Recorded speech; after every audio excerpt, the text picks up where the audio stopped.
So once again, welcome to the study of this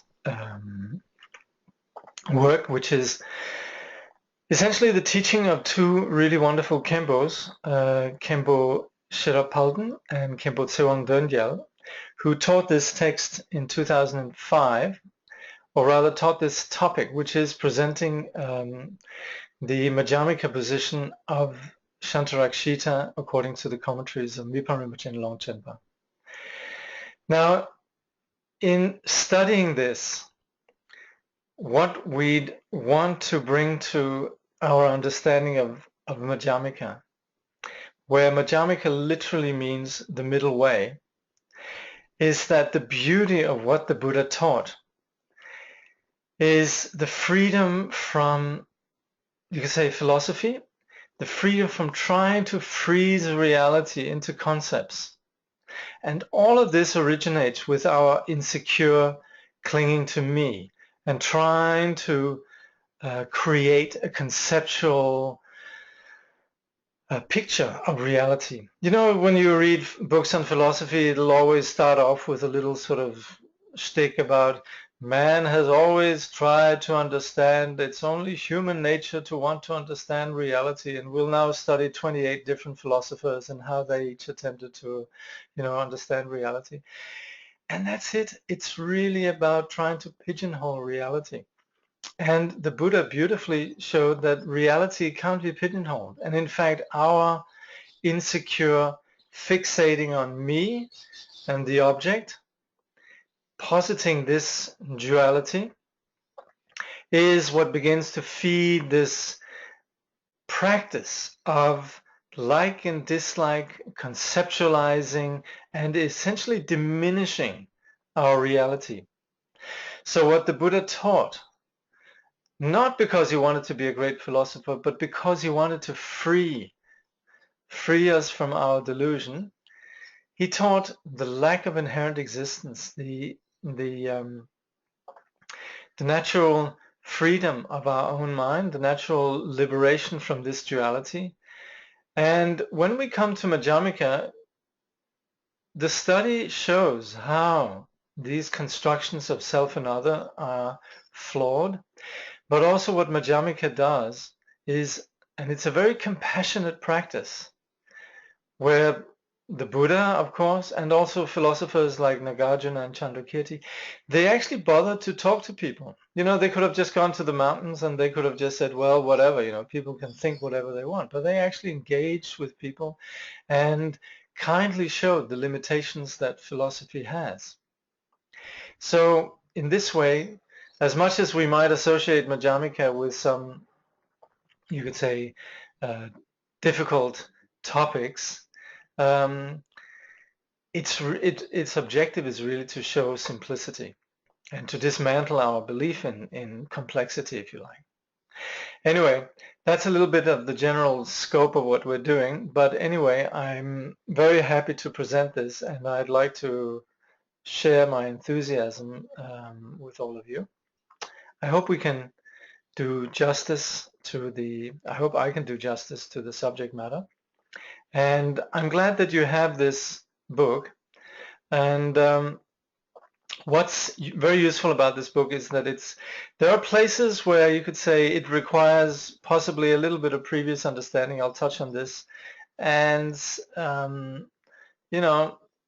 nothing's perfect. And so you could say all of this transmission of Buddha Dharma in the modern age is a bit of a pioneer job, but still, I think this book is very helpful. So we're going to then look at this, and I'm going to switch off the video. See you later. I'll switch it on at the end.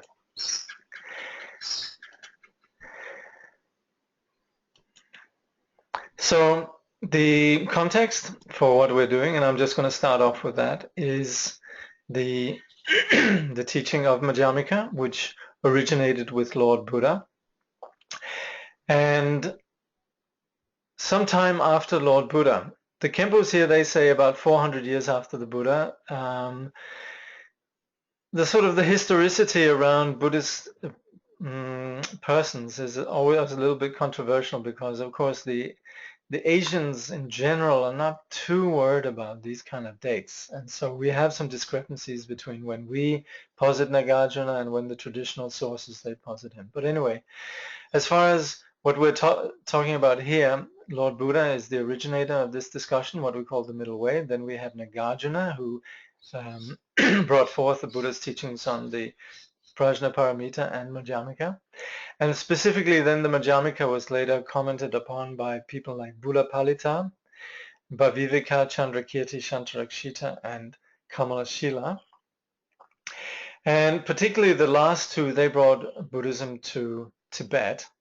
And the teachings that we are studying here were particularly formulated by a great master called Rongzum Mahapandita, who was from the 11th century, and then Longchen Rabjam, who was from the 14th century, and then Jamgon Mipa Rinpoche, who actually died in the 20th century. He lived most of his life in the 19th century, but he's quite contemporary.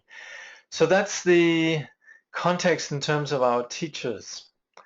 Specifically then, this work that we're looking at here was our teachings, transcripts from two wonderful Khenpos, and one of them is still alive, Khenpo Tsewang Döngyal, but primarily Khenchen Palden Sherab. And Khenchen Palden Sherab was really one of the great Nyingma masters and a really great light of the teaching. He taught for many years at the Sanskrit University, of I think Tibetan University maybe, for higher studies in Varanasi. He was a very close student of His Holiness Dudjom Rinpoche. And I had the fortune to meet him a few times in France, where he came to visit Tukupeng Wangyal. And he established a center in the US together with his brother Khenpo Tsewang Döngyal, who's still there and still teaching. I think it's called Padmasambhava or something like that. If you go to padmasambhava.org, this is where you can get the text that we're studying. So in the context of our study, then of course the first thing that we do with any teaching, and as I'm always mentioning, Dilgo Khyentse Rinpoche, His Holiness Dudjom Rinpoche, Songtse Khyentse Rinpoche, and so on, they'll always make a point that us studying and practicing the Buddha Dharma should be with an understanding of its relevance for the larger community, for all sentient beings. So we're studying, and we are obviously remedying our own confusion, but in remedying our own confusion, we're gaining insight into something that applies to all life. All life operates with a subjective experience of a consciousness. All life operates with the duality of self and other, and as such, when we begin to dismantle these aspects of our delusion, we're gaining insight into something that concerns everybody. That's why the sage might know the specifics of our life and details, but the sage has insight into something that makes sense to all beings. So when His Holiness the Dalai Lama speaks, he might not know particularly the lives of the persons he's talking to, but what he touches on is universal because he has insight into something that touches us all. And so the scope of our study here is universal. So whenever we approach any aspect of studying the Buddhist teaching, we should do so really with an understanding of the usefulness of this for everyone. So in doing that, we generate this motivation of bodhicitta, and particularly with that insight into how we are touching on something that concerns everyone, we decide we're connected with everyone and we want to be there for others. So we take this vow to never abandon any sentient being. So this is what we start off with, generating the motivation of bodhicitta. And here we are studying the middle way, Madhyamaka. And Madhyamaka and middle way, they're synonymous. One is Sanskrit, one is English, but the same thing. So we generate this motivation. I will study and integrate the middle way teaching to bring all sentient beings to perfect enlightenment. That's why we're doing this. Now, what is the middle way about? What is Madhyamaka about? And let me just right away say, this is everything in the Buddhist teaching is about the middle way. The objective of the Buddhist teaching is to recognize the nature of reality. And that is, you could say, the middle way. We'll be coming back to this a lot. We're gonna talk a lot big picture. There's gonna be a fair bit of reasoning and detail, but mainly we're talking big picture here. So the recognition of the nature of reality, and this might be something that is immediate for the, you could say, sublime beings, immediate recognition of the nature of reality, but it might also be philosophical, that we just have some idea, and that's of course specifically what we're doing here. We're approaching it in a, you could say, rational, linear way. And when we have this kind of recognition of what reality is about, this is what we call correct view, or the view. Now, wrong view, that's when we have naive ideas about reality, and that's where we begin to specifically cling to our ideas and our beliefs, dogmas, assumptions, and so on. And it's not as if there's anything wrong, would be anything wrong with doing that if it kept us happy, but it doesn't. Wrong view brings suffering. And so when the Buddha taught, he didn't teach to show us we're wrong, but he taught us to show a way to alleviate suffering. So the Buddha's, you could say, motivation was not one of wanting to get it right, but it was really one of compassion, to see that there are beings suffering and having delusion and wishing to remedy this condition of suffering. Now specifically then Madhyamaka, or the middle way, provides us with a view that frees us from two aspects: innate ignorance, this belief in a me, this, you could say, frozen, ignorant, clinging on to an assumption about I do exist, and also then the acquired dogma around that. And particularly actually, if we were brought up in Asia and Buddhist cultures, we would kind of know just through osmosis that, the sort of general sense of me is associated with a lot of trouble, just self-centering and all of that.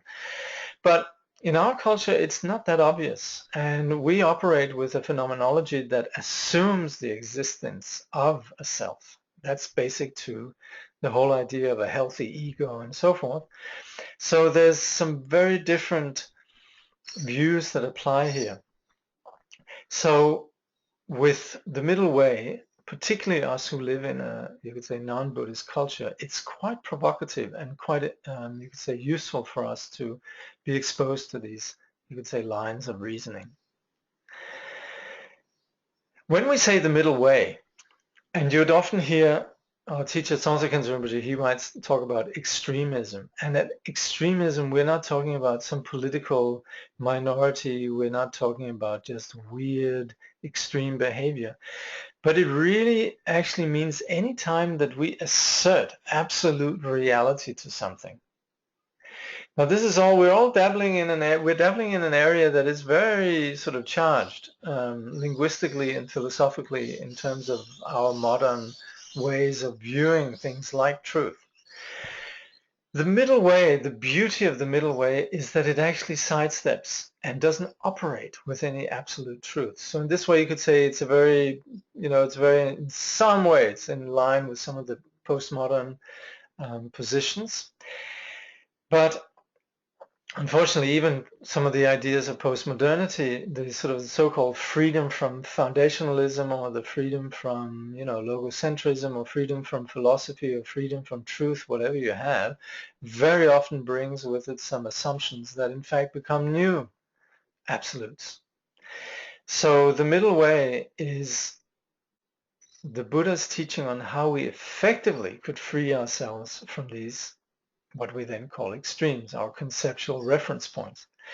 And in fact, we can see the objective of the entire Buddha Dharma could be dismantling this delusional habit, the delusional habit of freezing reality, freezing our own subjective experience into a self with the perception of a frozen other, and also all the philosophies that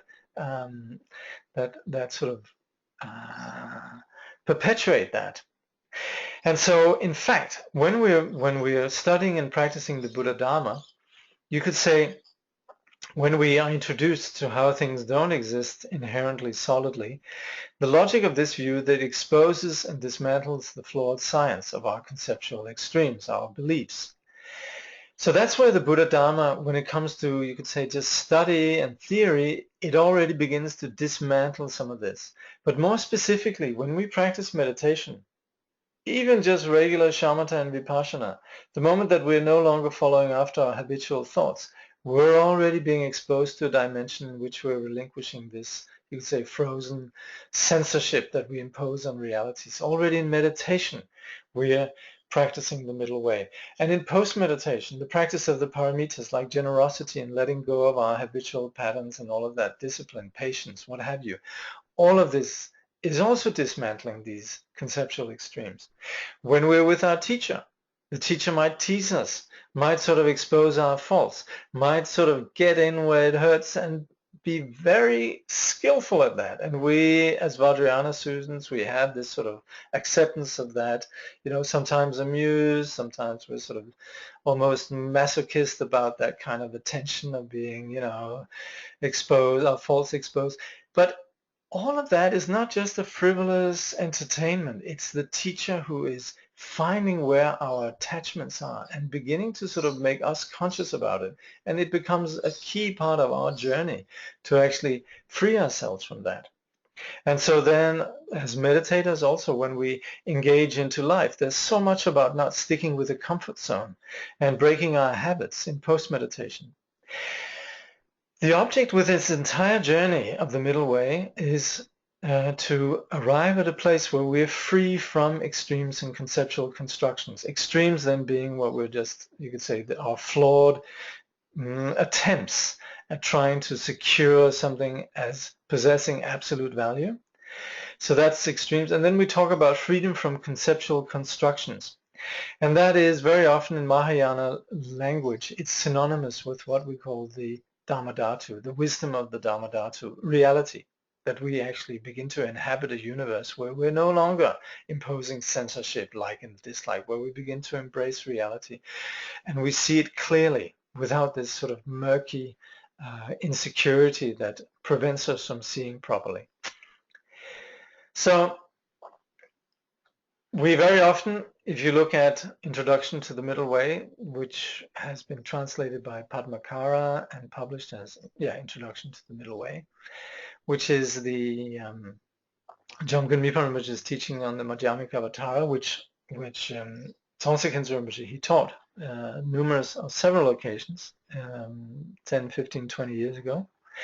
Then we speak about two kinds of the middle way. One is the absolute. And the absolute middle way is Dhammadhatu, the freedom from conceptual constructs. This in Sanskrit is Nishpaprancha, and in Tibetan it's Chodrel. And we very often, you might come across in sadhanas and places, you might come across these expressions like freedom from conceptual elaborations and so forth. So that's the absolute, where we're heading towards. And it basically just means enlightenment. But to arrive at an understanding of the value of this, we use then what we call the Madhyamaka words or scriptural Madhyamaka. And that's what we're doing here. We're looking into, you could say, the philosophy of the method to dismantle our extremes or conceptual constructs.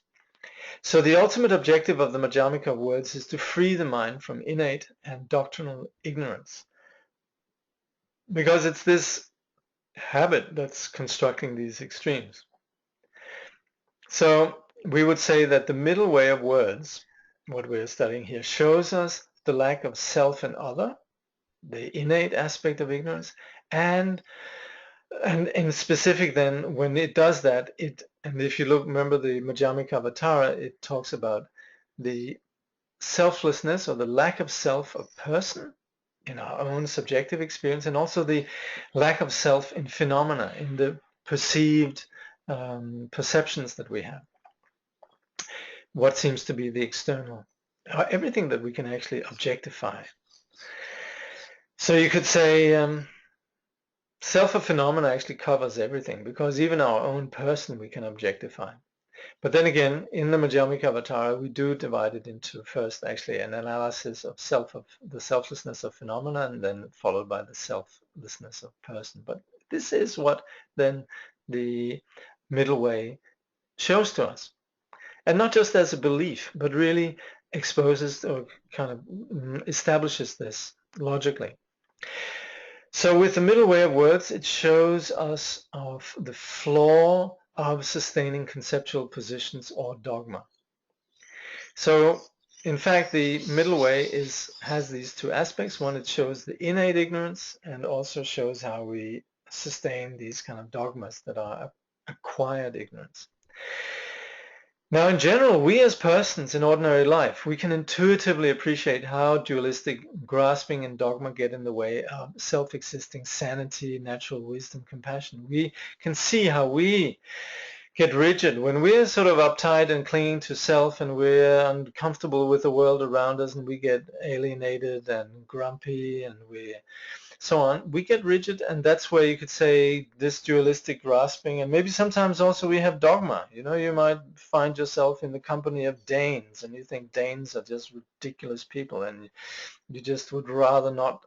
I mean, you've read about them, you know, they have all this stuff with hygge and all sorts of nonsense going on. So that's where you think, I don't want to hang out with these people. And, you know, then you might meet one or two who are actually all right. And you see, that's where dogma falls away. Once we sort of are exposed to reality, we see how dogma falls short. So in this way, you could say there's two aspects that we are aware of how it operates in our ordinary life. And, you know, it gets in the way of us being decent people. It gets in the way of our judgment. We make bad judgments, and also it gets in the way of compassion. We don't extend ourselves to others when we have these kind of limitations. So this kind of, all this is what we're challenging with the study of Madhyamaka. The result of studying Madhyamaka. Now, when you study Madhyamaka, you're going to be exposed to the idea of emptiness, wisdom, how things don't exist, and there's a whole, you could say, science around this. See, the point of this science is not that we revise our vision of reality, what we can call ontological vision, that we all of a sudden acquire a new ontological vision, a new ontological view, where we then talk about emptiness, we talk about wisdom and all of that. It's much more than that. It's more than us acquiring information. It's about us beginning to realize how reality possibly operates. And also, particularly what's humbling is to understand our own lack of insight into this. And so when we're studying, you know, the middle way, it should really not just make us experts on the middle way, but also humble persons that acknowledge how we have yet some way to go. And so that, as well as also understanding how confusion actually begins to construct the cycles of you know, how we perpetuate confusion. This also informs our practice. We actually know what we're doing with the practice. So we could say, as a result of studying the middle way, we begin to understand reality, absolute truth, which is, you could say, not something that we can objectify. And in fact, we understand it's the freedom from conceptual constructs altogether. This, of course, is a paradox. We'll be returning to that again and again. But through that understanding of absolute truth, we also begin to see how relatively all our various perceptions, they are what it sounds like, relative or conditioned understanding. We begin to understand what the Buddha meant with the law of dependent arising and how things exist on the basis of conditions. And so this then brings us also to understand the laws in which these patterns affect us and how we experience phenomena, how our perceptions are constructed, and that's where we begin to understand the law of karma.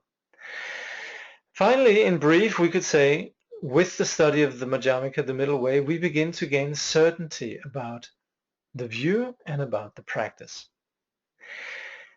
If you study the Madhyamaka Avatar commentary, then in the commentary by Jamgon Mipam, when he comments on the 6th chapter on Sloka 6, he says, To the extent that one gains an understanding of emptiness, one shall be convinced of the truth of the doctrine of karma, the principle of cause and effect. So this is very important. The more we understand emptiness, the more we also understand relative truth and the law of karma. Now I'd like to just point to something that gets in the way. You can say, well, it doesn't necessarily get in the way and should ideally complement each other, but there's two quite obvious styles of discourse in Dharma. And you could say it's the general scientific discourse, what I would call a logical, objectivist, and ontological approach that establishes emptiness. And that's to some extent what Madhyamaka does. But you see, very often this kind of teaching is accompanied by a reference to our experience and an awareness of how we construct confusion and how we also contain insight. And that speaks much more to, you could say, an intuitive dimension of ourselves, or you could say a phenomenological approach that's based not in the objective dimension, but in the subjective dimension. And that has more to do with, you could say, touching on our appreciation of wisdom and Buddha nature. I'm going to give a couple of examples of this, but my point is really that we should see these two approaches not as, you could say, two different approaches, but as approaches that complement each other. So you have, for example, if you go in and you look in what's called the Great Tibetan Chinese Encyclopedia, when you look up the word Tongpa, emptiness, it says, emptiness is a reality's absence of inherent existence, also known as suchness. Well, you see, that's a really terse and completely accurate definition. But you see, then you come across somebody who's mastered, you could say, the language of Western phenomenology, somebody who knows how we think of things intuitively, like Chogyam Trungpa Rinpoche, who then speaks about emptiness. He says, what is shunyata, which is emptiness? What is shunyata empty of? It is empty of holding back, empty of maintaining oneself. But emptiness is not merely negation, because the bodhisattva path is a positive state of existence with a lot of creativity. So you can see the first one, there you have it, very clearly defined. The second one speaks to our intuitive appreciation. We actually need to have both. We need to, of course, the second one speaks to us immediately, but we also do need to have the sort of the hard math and logic of the other approach, because it makes us actually much more sharp in understanding the topic. So then, for example, you have the Mula Madhyamaka Karika, the root verses of the Middle Way by Nagarjuna, where it says, again, when the thing itself has no existence, the other, its conditions, also lacks existence. Basically, when this has no existence, that also has no existence. Again, very terse, but also very precise. Then again, we have it then represented in more, you could say, intuitive ways by Chogyam Trungpa. He says, shunyata is not anti-life. Life is infested with shunyata type experiences. Shunyata is the basic reason that life can happen, because shunyata represents nothingness. If there is nothingness, then there is everything. So if we had zero, then necessarily we wouldn't have zero if it wasn't that we had one. So thanks to there being a zero, we can appreciate the oneness or the two-ness, whatever. But there's a sense that arriving at that there's nothing that can be grasped, we still appreciate it's on the basis of nothing that can be grasped. There's still everything. And as such, you could say these are dependent arising. There's, thanks to there being nothing, there is everything. We also have this in the Heart Sutra, where we say form is emptiness, emptiness is form. Form is no other than emptiness. Emptiness is no other than form. Now, I'm just saying this because we want to get both of these down. We want to, you could say, appreciate the, also Tsongsa Khyentse Rinpoche is very, you could say, user-friendly and uses intuitive language a lot. but also he actually goes back and forth with the logical or ontological perspective. So we need to basically accommodate both these approaches. Before I continue then with Madhyamaka's historical context, which is, we're going to touch a little bit on that, and some of this is of course familiar to some of you. I'll just see if there's any questions. How's the sound right now? Because at 6:51 somebody was saying we're losing the sound. How's it right now? Is it okay?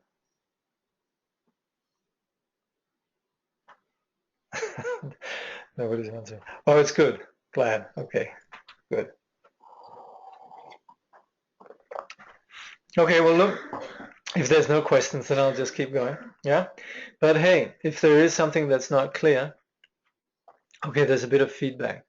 Look, I'm running off at quite high broadband speed, so this is, I regret if there is some feedback, but that's the best we can do. Also, I'm recording separately an audio file, so if there's something that's not clear, you can listen to that.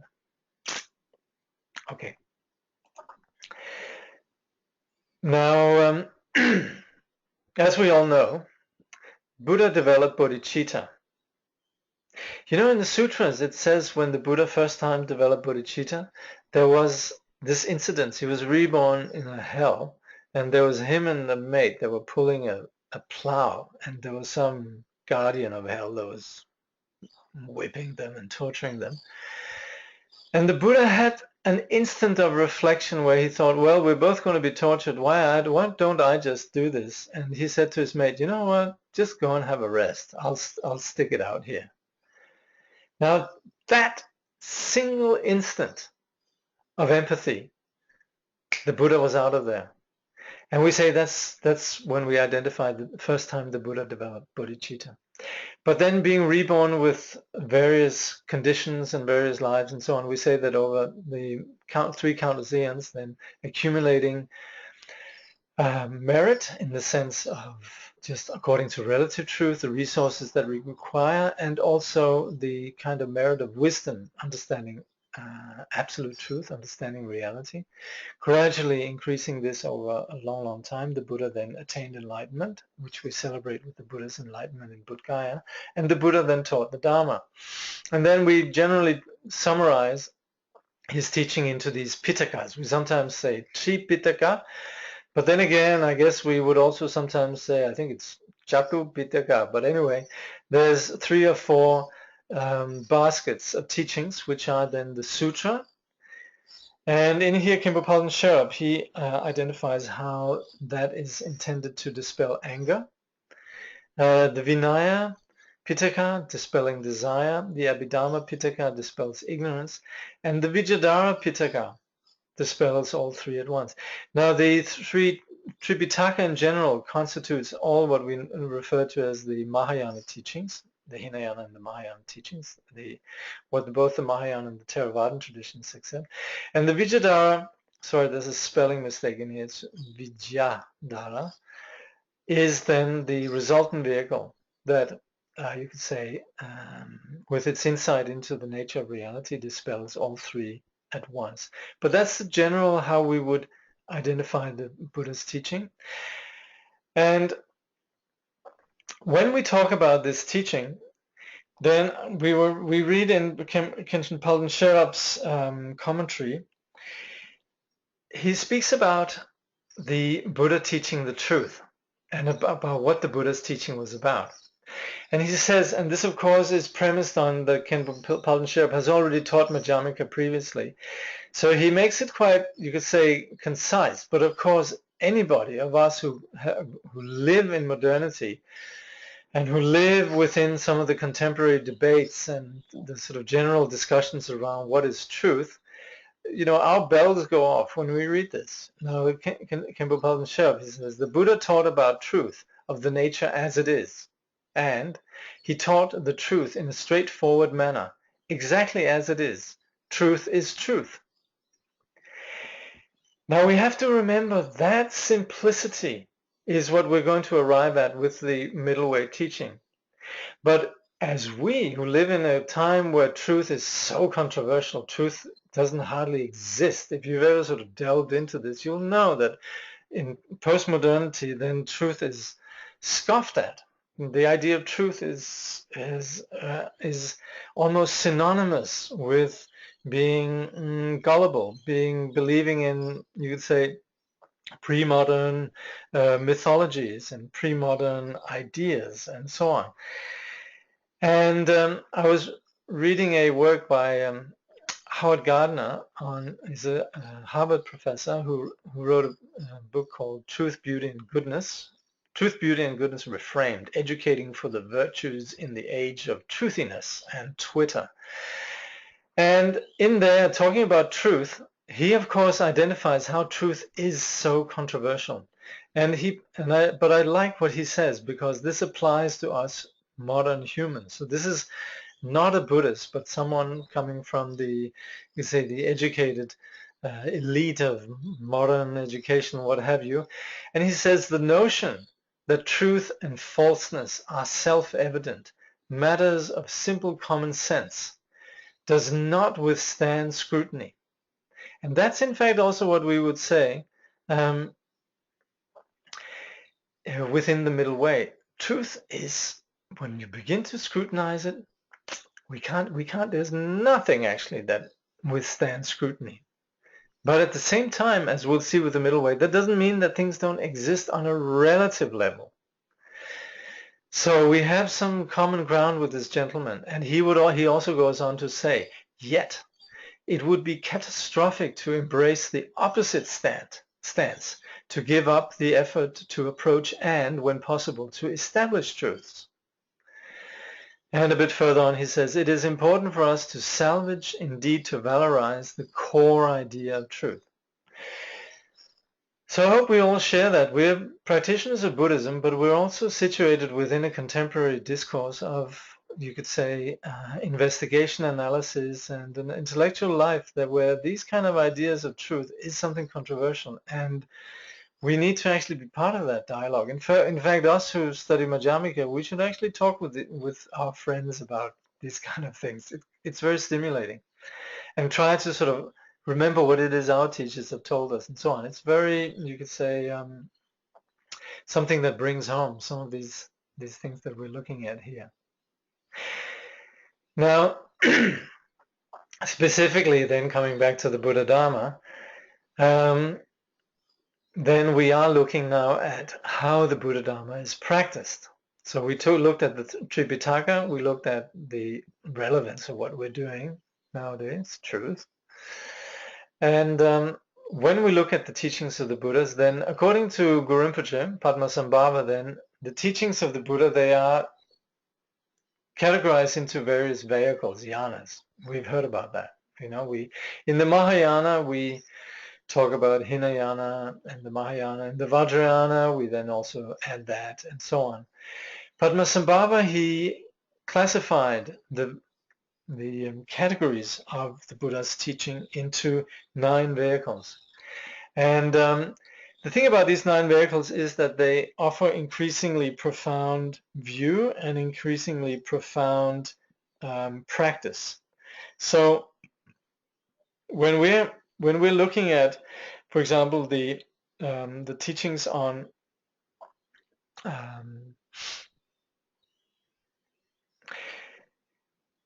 individual liberation, there the view is that there's the 4 Noble Truths, and the cause of suffering is desire, attachment. And so we remove ourselves from the world that offers desire and attachment. So the view is seeing the world as, you could say, as being a place that is problematic for us, and we then remove ourselves to monasteries or viharas and so forth. If we look then at the more profound view of the Mahayana, they would say, if we actually look at phenomena, these things that cause us attachment and so on, can we find any reality? No, we actually can't find any inherent existence in the objects. And as a result then, the view is profounder. It takes a greater person to look into reality and see that these things that we ordinarily get, you could say, deceived by their superficial appearance as either attractive or repulsive, in fact are empty. So it's a deeper view. So when we go into the Mahayana perspective, already the view is profounder. And also the practice is profounder, because instead of removing ourselves from the world, we very often adopt the Bodhisattva way of being there with other sentient beings. So in that way, the practice becomes more skillful. And in this way, the view and the practice becomes increasingly profound. The view is our perspective on reality. Practice are then the skillful methods. For example, the practice of meditation, settling into calm and insight, and post-meditation, where we then integrate this insight through the paramitas and so forth. So where the lower yanas, they have a big gap between the view and then the practice, then as we gain access to the higher yanas, they become more and more, the practice becomes more and more simple and more integrates deeper levels of our confusion, and also enables us to more and more integrate within ordinary life. Finally, at the level of the great perfection, we very often see that there's actually no difference between the view, which is insight, and the method itself, which is sustaining that insight. So that's the very highest kind of view. At that point, it doesn't matter what we're doing. But in the lower yanas, there's a big difference between, you could say, there's need for specific measures. So very often our lifestyle might be different. Now, what we're going to be looking at here is something that applies to all the different Buddhist vehicles, which is this understanding of the middle way and this need for developing an insight. So that's what we're going to, when we talk about the Madhyamaka teaching, then this is something that's basic to whether we're practicing the monastic practice of the individual liberation, or the Bodhisattva path, or the path of the Vijayadharas, or the Vajrayana path. So when we come to anywhere in Tibetan Buddhism, also regardless of the traditions of the Gelug, the Sakya, the Kagyu, the Nyingma, and the Bumpo, as a matter of fact, then all of them embrace this, the view of the middle way. Now, as the Khenpo mentions, when we talk about the middle way, in Tibetan this is called Uma. So it means middle, and it really just means, as I mentioned earlier, in the sense of being beyond conceptual positions or extremes. So this is, in fact, the Buddha's ultimate teaching on reality. It's the teaching on ultimate truth, what we then in Sanskrit call Nitartha, or in Tibetan Ngeden. In the Vajradhatu in the old day, there used to be something called the Ngeten school, which I guess studied philosophy. Now, the view here, the view of the Madhyamaka, the middle way, this is what's reflected in what we call the second and third turnings of the wheel, and also in the Vajrayana. So we are familiar with these three turnings of the wheels, which are the first turning of the wheel, the Buddha taught the Four Noble Truths. The second turning of the wheel, he taught emptiness. And the third turning of the wheel, Buddha nature. Now, when we're talking about the Madhyamaka, the middle way, the view on emptiness, this has to do with the second turning of the wheel, the Prajna Paramita, emptiness. But it's also basic to the third turning of the wheel. And we're going to be returning to this again and again, namely the teaching on not just emptiness, but what arises out of the realization of emptiness, which is the uncovering of Buddha nature, that we unveil these qualities of enlightenment that are innate to us. And these two, the second and third turning of the wheel, specifically in the view of Shantarakshita and Longzhenpa and Mipam Rinpoche, they're seen as complementary. There's not a hierarchy, but that one is more important than the other. And this then also becomes basic to the view and the practice of the Vajrayana. But bottom line, when we talk about the Madhyamaka in general, the middle way, it is based on the Prajnaparamita teachings, the teachings on emptiness. So look, all of this that I'm mentioning here is something that we're going to be repeating. We'll come back to it. And by the time you're through this, this will be sort of, just very familiar material. As far as just what we're doing right now is presenting context, then yes, in the Madhyamaka, there's two schools. There's what we call the Prasangika Madhyamaka, what we call the consequentialists that emphasize absolute truth, and the Svatantrika Madhyamaka, the autonomists that emphasize two truths. Now the consequentialists, they are famous. They're really the cool, smooth, if not slippery persons that never take a position, and they only operate with this idea of consequentialism, which means that they never believe in anything, but they only show the flawed consequences of anybody who has any view. So in that sense, they're incredibly infuriating. Famously, Nagarjuna, he said, I have no flaw because I have no position. So that actually, we should take that as a cue to understand this actually is the brilliant thing about not having a dogma. The Buddha, he also in the Sutra of Meeting of Parent and Child, he says, whatever the worldly people say, I agree with them. And that's, of course, just because, yes, the Buddha understood the relativity of truth. So this is generally viewed as the highest, you could say, view, because there's not any kind of objectification of any kind. And that applies, in fact, to some extent also to the Svatantrika Madhyamaka. But the thing is, they do make a point out of understanding how did we get into samsara, how did we get into confusion, and they emphasize this two truths, that on one hand we are enlightened, but we're also relatively confused, and that's where there's different ways of approaching this the path.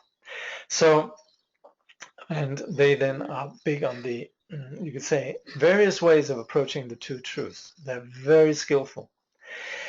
Now, in general here, we are going to be talking about a incorporation of the Yogacarya view on relative truth, and that is what the Svatantrika Madhyamikas do. They say absolute truth, they're fine, just as the Prasangikas, but relative truth, they use the Yogacarya view on reality. And I remember once also when Tsongsa Khyentse Rinpoche was teaching the Madhyamaka, he made a point. He says, everything that the Yogacarya say, we agree with it. We just don't assert any absolute value to mind. So the Yogacarya, of course, are big on the mind and its function, but we're fine with that, as long as we don't believe that mind also has an absolute value. So as far as the Svatantrika goes, this view then is what incorporates the Yogacarya view, and they have the Yogacarya view on relative truth and the general Prasangika Madhyamaka view on absolute truth. But this particular approach is then sometimes referred to as the Yogacarya Svatantrika Madhyamaka. Don't get worried about all these words. The point that we're coming back to is the simplicity of relinquishing any practice of objectification or any practice of clinging, basically. But there's a little bit a culture of, as you know, just knowing where did this come from. And so when it comes to the middle way, the nature of it, the nature of what the Buddha taught, is this vipassana, this nature of enlightenment, nature of emptiness, whatever we call it. This comes, all of it, what we're doing here, comes from the Buddha. What we then refer to as Madhyamaka, this originates with Nagarjuna. And as the Khenpo then informs us, these masters of the Madhyamaka, they wrote different works and they took different positions. Not so much they were in, you could say, disagreement between themselves, as more as how should the wisdom be communicated. And that's where there's a little bit of squabbling going on between how, you could say, wisdom should be taught. Anyway, The Madhyamaka, as we know it, originated with Nagarjuna. He wrote famously the root verses of the Middle Way, what's called the Mula Madhyamaka Karika, and also various texts on logic that substantiate that, what is known as the six gatherings of logic, something like that. Then, according to the Kempo, Buddhapalita was his student. Now, again, this is where you could say Western rigidity around dates and so on clashes a bit with a more fluid, you could say irreverent approach to the whole issue of time as we have it in the Buddhist tradition. But anyway, we would then say that Buddhapalita, who is sometimes referred to as the originator of the Prasangika Madhyamaka, he wrote a commentary on Nagarjuna's work, and that work was then later challenged by Bhaviveka. He wrote a book called the Prajna Deepa, or the Lamp of Wisdom. And now what Bhaviveka did was, as much as he embraced the Madhyamaka, he also embraced a way of explaining relative truths. And he was a bit of an atomist. He believed that there are particles out there that believe that exist objectively. So he took the view of the Sutantikas, who believe that there is some subtle substances that truly exist. But anyway, we could also say that Bhaviveka, in presenting emptiness, he was possibly involved in a discourse, or he was possibly involved in a dialectic, he was involved in a culture of discussion, and as such, sometimes it could possibly be skillful to operate within the existing belief systems, simply just positing them as, you could say, relative truth. But regardless, his work was challenged by Chandrakirti, and Chandrakirti, also being a Prasangika Madhyamaka, he's very much someone who's viewed as having gotten the view right. And so in general in Tibetan Buddhism, we all look to Chandrakirti for the right view of the middle way. Chandrakirti basically was refuting any attempt at what we call substantialism, to hold anything as having any kind of truth value. Not ignoring relative truth, of course, where he would say relative truth operates just like we experience it ordinarily, just like the proverbial cowherd experiences reality. The Buddha wouldn't disagree with the cowherd, and Chandrakirti wouldn't disagree with the cowherd as far as relative truth goes. But as far as absolute truth goes, then yes, then there's nothing that is sort of objectified. Now, eventually, we had in India, by the time of Chandrakshita, two strong, you could say, trends in Mahayana, which was, on one hand, the Madhyamaka, and then later the development of the Yogacarya, which then was keen on explaining relative truth, and did so specifically explaining relative truth according to the mind. So we understand everything that exists in relative truth as an expression of the mind.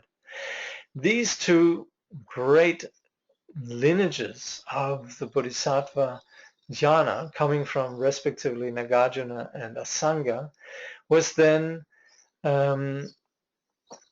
fused by Shantrakshita, who was then in the 8th century, and he and also Kamalashila, his student, they went to Tibet, and they were key in establishing Buddhism in Tibet. And they were very much the first masters of Madhyamaka that went to Tibet. And they promoted this united, you could say, Yogacarya Madhyamaka view, what's called Svatantrika. And they are then sometimes referred to, together with Shantrakshita's teacher Janagarbha, as the three masters of the East, and East here meaning Bengal. Anyway, what's key to our present study is Shantrakshita's Yogacarya Svatantrika Madhyamaka, and this is where Khenchen Palden Sherab says, the great master Shantrakshita explained relative truth according to the mind only, philosophical school meaning the Yogacarya, or the Chittamatra, This school regards all relative phenomena as mind. Subject, object, and mind itself are all held to be mind. So, Shantarakshita describes relative truth in the tradition of the great masters Asanga and Vasubandhu exactly according to the mind-only view. So that's what we call Yogacharya, or the Semsam. So that's how relative truth is understood. In terms of absolute truth, however, he follows the teaching of Nagarjuna. Thus, Khenchen Palden Sherab says, Shantarakshita combines the understanding of mind only and Madhyamaka into a single philosophy. So you can see that on page 20 to 21 in the book. Now that's pretty much where we've gotten to. There's just that there's a question and answer period, which is actually hugely helpful and illuminating. So please don't skip the questions and answers in this context. It's a little bit someone who asks, how does the Madhyamaka, the Yogacharya Madhyamaka then develop on the basis of the Yogacharya? So Khenchen Palden Sherab then explains, and please read his explanation. Don't rely on my feeble rendition, but he makes a point out what Yogacharya means. The etymology means that Yogacharya means the practice or the action or the yoga of the mind. And the view of Yogacharya is basically that all phenomena originate with mind. And this mind, and I'm inserting something here that's not in the text, but this is very useful for us when we approach the Yogacharya, which operates with the notion of three natures. This mind that we have is dependent. If it's known properly, then it is known as the perfected nature, and that's nirvana. If it's not known properly, then it's samsara, and that we call imaginary nature. But this mind then, its nature as such, is what is the basis for all what we experience as reality. And I found this quote from the Lankavatara Sutra where the Buddha says, Mahamati, since the ignorant and simple-minded, not knowing that the world is only something seen of the mind itself, cling to the multitudinousness of external objects. So that basically means it's ignorance that leads us to believe that there are outer objects.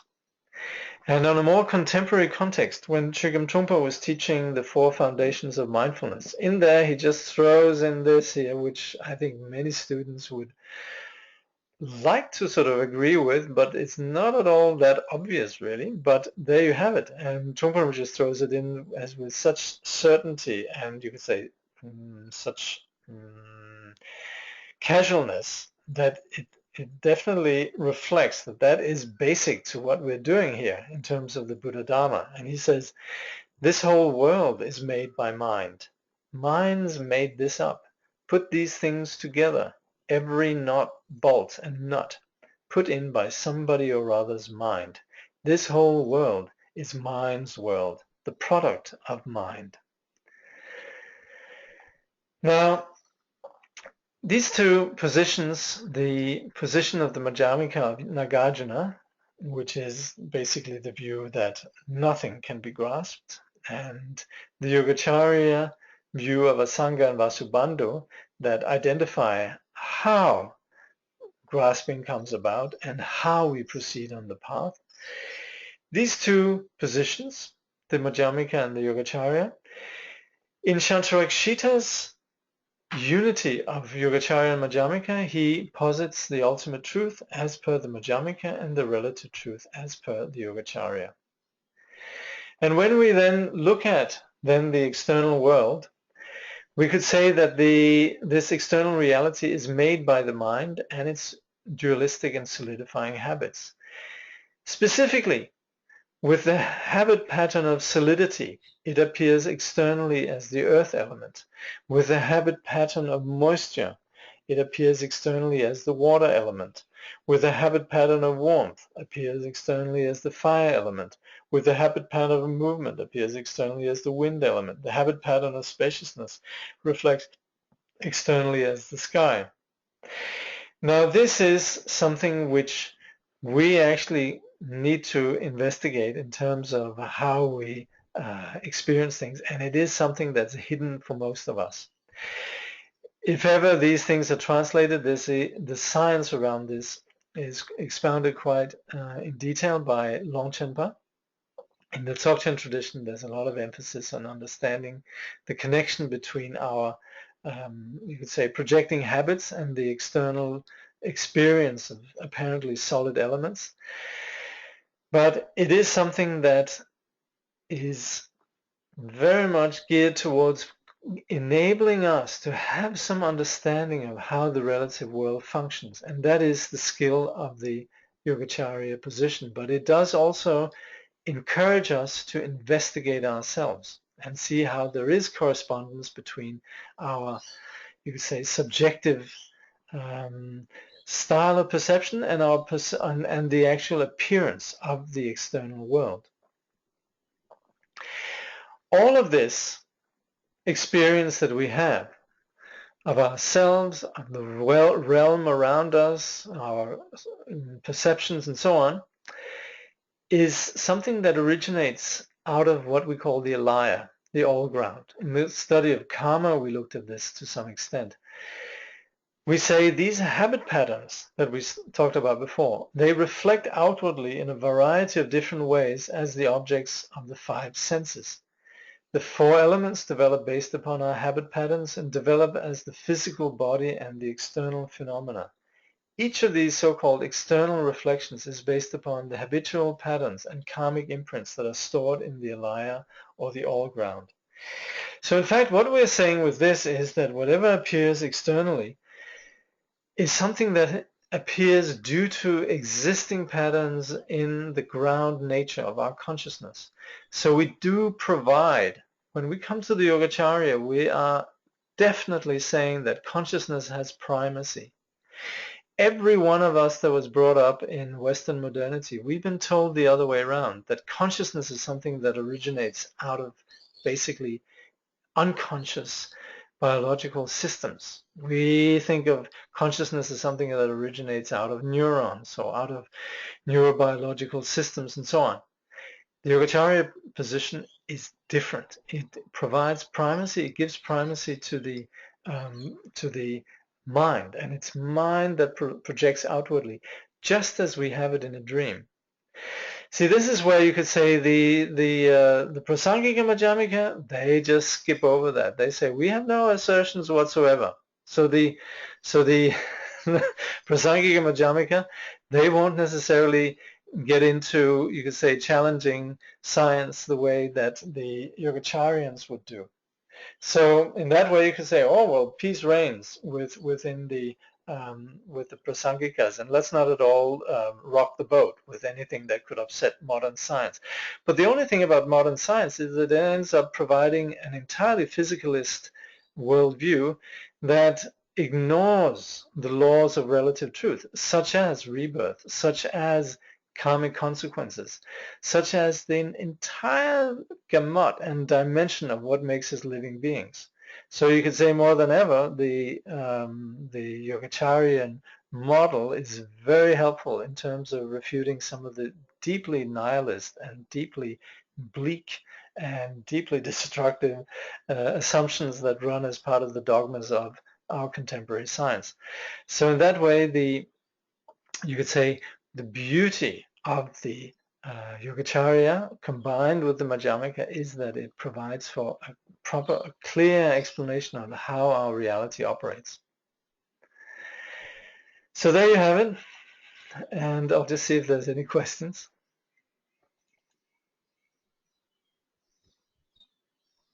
All right.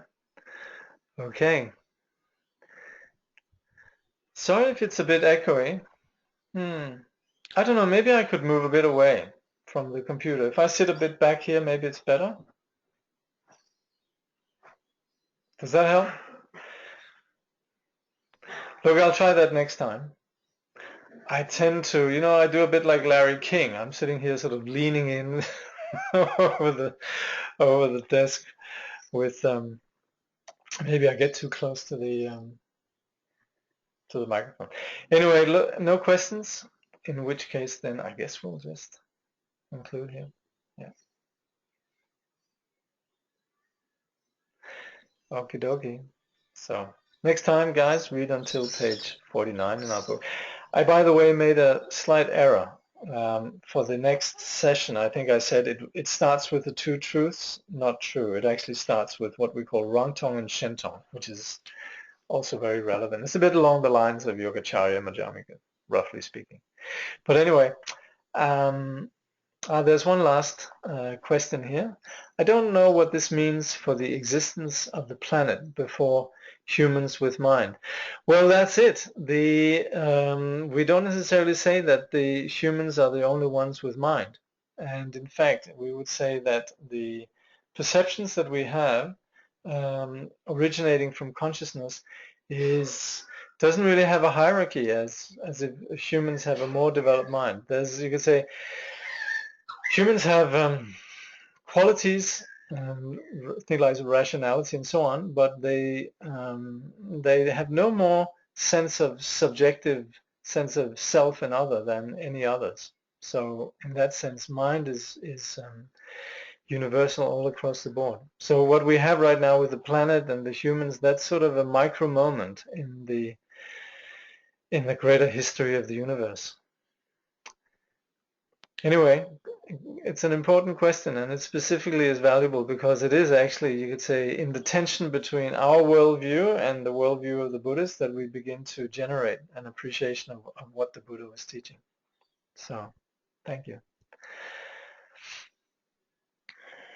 By this merit, may all attain omniscience, may it defeat the enemy wrongdoing, from the stormy waves of birth, old age, sickness and death, from the ocean of samsara, may all beings be freed. May bodhicitta, precious and sublime, arise where it has not yet come to be, and where it has arisen, may it never fail, but grow and increase ever more and more.